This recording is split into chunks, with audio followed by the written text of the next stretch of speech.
Railway recruitment board RRB technician பணிகளுக்கான அறிவிப்பை வெளியிட்டிருக்காங்க. கிரேட் 1 டெக்னீஷியனுக்கு 323 பணியிடங்களும், கிரேடு 3 டெக்னீஷியனுக்கு 6242 பணியிடங்களோன்னு மொத்தம் 6565 காலி பணியிடங்களை அறிவிச்சிருக்காங்க. நீங்கள் கிரேட் 1 டெக்னீஷியன் பணிகளுக்கு அப்ளை பண்ணணும்னு நினச்சிங்கன்னா உங்களுக்கு ஏஜ் 18லேருந்து 33க்குள்ளே இருக்கணும். அண்ட் நீங்கள் டிகிரி ஆர் டிப்ளமோ படித்தவராக இருக்கணும். கிரேடு 3 டெக்னீஷியன் பணிகளுக்கு அப்ளை பண்ணோன்னா 18லேருந்து 30க்குள்ளே உங்களுக்கு ஏஜ் இருக்கணும். அண்ட் நீங்கள் ஐடிஐ முடித்தவராக இருக்கணும். Selection process first stage computer based online டெஸ்ட்டாக இருக்கும். அதுக்கப்புறமா டாக்குமெண்ட் வெரிஃபிகேஷனும் மெடிக்கல் எக்ஸாமினேஷனும் இருக்கும்.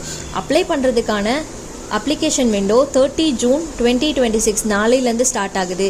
அண்ட் அப்ளை பண்ணுறதுக்கான லாஸ்ட் டேட் 29 ஜூலை 2026. மொத்தம் 6000க்கும் மேற்பட்ட பணியிடங்கள். மறக்காமல் அப்ளை பண்ணுங்கள்.